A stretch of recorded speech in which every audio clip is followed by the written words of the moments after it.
Hi guys, Happy New Year. Just thought I'd do a little bit of an update. We're out here in Birmingham. It was quite good here last night with the fireworks right across here. There's a couple of major displays and then the rest were lots of houses had fireworks going, so kids had a good time. And the advantage of having an apartment with windows all the way down, don't have to go out in the cold, so they enjoyed it. I was doing a Facebook update this morning. This is what sort of spurred on the video, because I've seen some of the New Year's resolution stuff, and I have to say a lot of people go for the normal stuff like give up alcohol, dieting, blah blah blah. For me, the alcohol stuff I gave up, I don't know, about a year and a half ago, when I sort of decided to make the change, get a bit healthier, and slowly heading in that right direction. But at the same time, for me, the biggest change I probably made came around when my back was in traction, in the sense when my discs were stuck together. And I realised it was like, there's a few people that used to be in my life that were a constant drain. They were just painful people, just generally, getting rid of them was the best thing I ever did.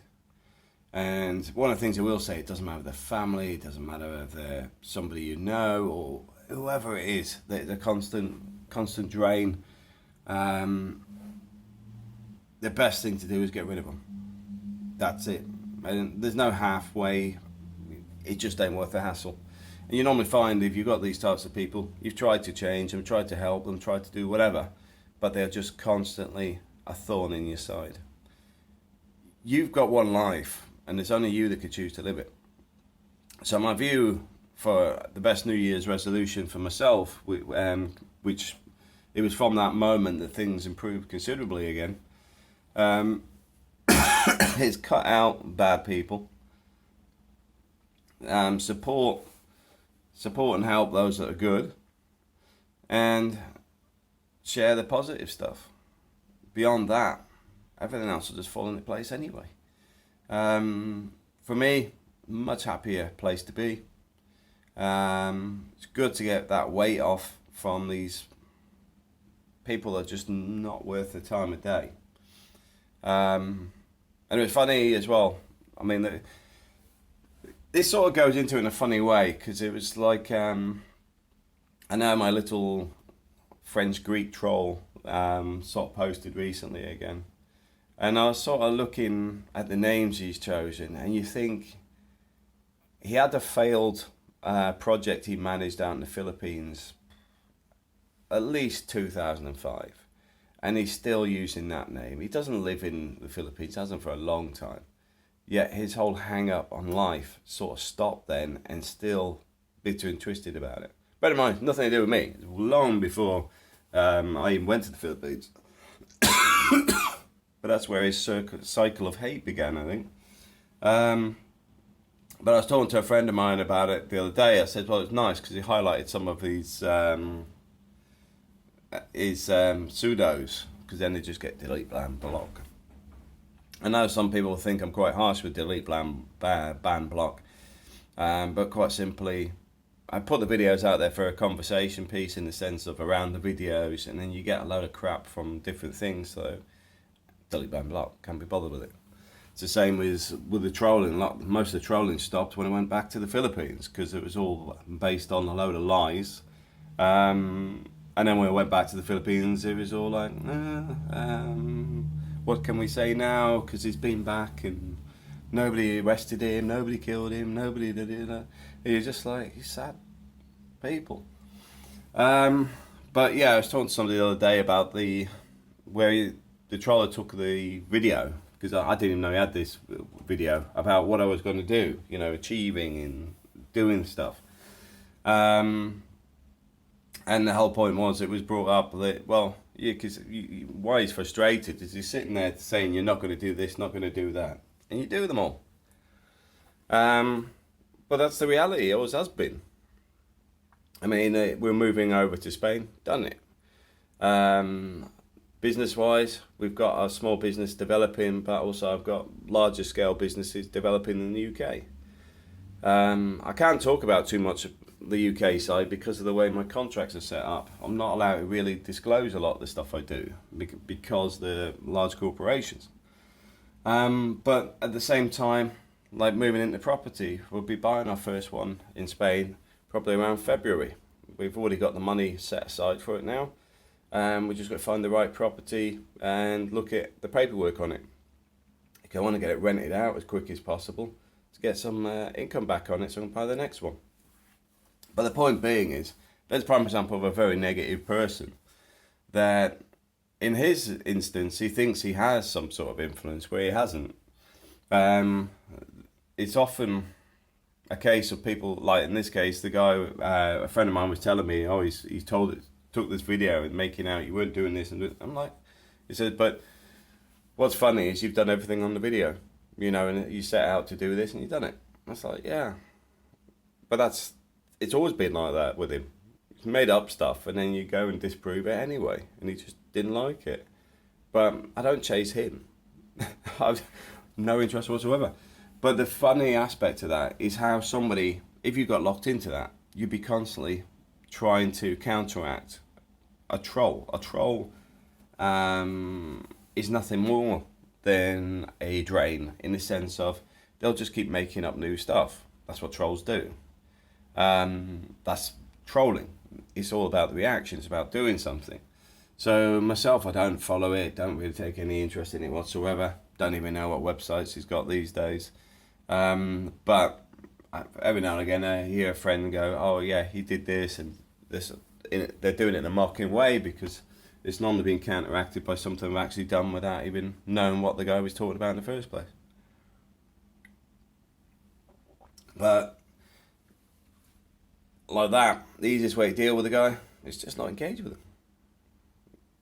And you think, I mean, even if you think of it logically, that guy's been trolling me, I don't know, probably 5 years or something. And before that, he was trolling this Village Aid project guys and trolling other people about other stuff about getting banned on forums. And you think, your life must be really good. If this is all you do all day, your life must be pretty good. That's in a sarcastic sense, because I know he doesn't earn well either. That's one thing you do get is people do send you information on people, and yeah, I'm not getting into the whole negativity side of it, but the positive side is he may be locked in to wasting his time on me, but I don't even follow anything he does. And I suppose that's the thing, is you set out your goals, set out your plans, and aim for them. And like I've said before, a lot of it is not about the timeline in the sense of got to do this in the next 6 months and 3 months or whatever, because things change. It's just having them, saying, I need to finish this course, I need to start this course, I want to travel, I want to visit this country, I want to do this, I want to do that. And you'll just fit it into your life when it becomes convenient. But if you've got the goals out there, it's something to head towards. I mean, for example, I noticed Tim got married. Tim's somebody I know from Blackpool. He stopped in our apartments out in the Philippines before. It's good to see he got married. Because I know he's been looking for the right person for a while. The plane's coming in to land over here. Don't know if you can see it. British Airways plane. But the point being is, he kept at it till he met the right person. And that's one of the things that I will say about relationships. You know, this is why I can understand where some people in MGTOW just think, ain't worth the hassle, walk away from it. Understand it completely. Because at the same time, I wasn't really looking for a relationship when I met April. It just sort of happened and we hit it off. But at the same time, I find that when people focus on it, that's often when they make the most mistakes. I think the thing with a lot of relationships is just to take it easy. If it happens, it happens. You meet the right person, you do. If you don't, you don't. If somebody wants to live on their own, that's perfectly fine as well. I mean, one of the good things about independent males, in the sense of the MGTOW route, is a lot of them are financially well off. in the sense of if they've cut it off early enough, they haven't got locked into alimony payments and everything else that gets tied in with this false equality society we live in. Now, it's not being negative, it's just the fact is they have more disposable income. It's like in the UK, they call it the pink pound, which is one of the strongest financial groups. It's the gay couples, the two gay men, because financially they're normally pretty good because they're a gay couple. They generally don't have kids and generally pretty good at accumulating cash. So the pink pound's always a strong one for business. So the point being is the proof's in the pudding. But at the same time, if you do want to settle down or meet the right person, let it happen when it happens. But definitely don't rush it. There's no need. I mean, that's one of the things I'll say about the guys who go out to the Philippines. There is no rush. There's no time frame on it. I do see some guys sometimes they get into relationships very quick and then sitting there regretting it. And it's like, the marriage took longer to organise and happen than it did, than it took them with time they spent with their new partner. I mean, that is something, isn't it? Somebody's got married faster than the amount of time they spent with the person that they're looking to get married to. Treat marriage as it should be, which is it's a commitment for life. And if you don't feel committed for life to somebody, don't commit. It's simple as that. But yeah, I'm pretty upbeat. I know I've got a busy week next week. Work's going to be absolutely hectic. I could have had a bit of a downtime. But at the same time, it's been great having the family, spending time together, Christmas and New Year. I mean, that's the other thing. I mean, we've been together every Christmas and New Year for 12 years. So looking forward to the next one. Anyway, guys, have a great day and a very, very prosperous and happy New Year. Take care.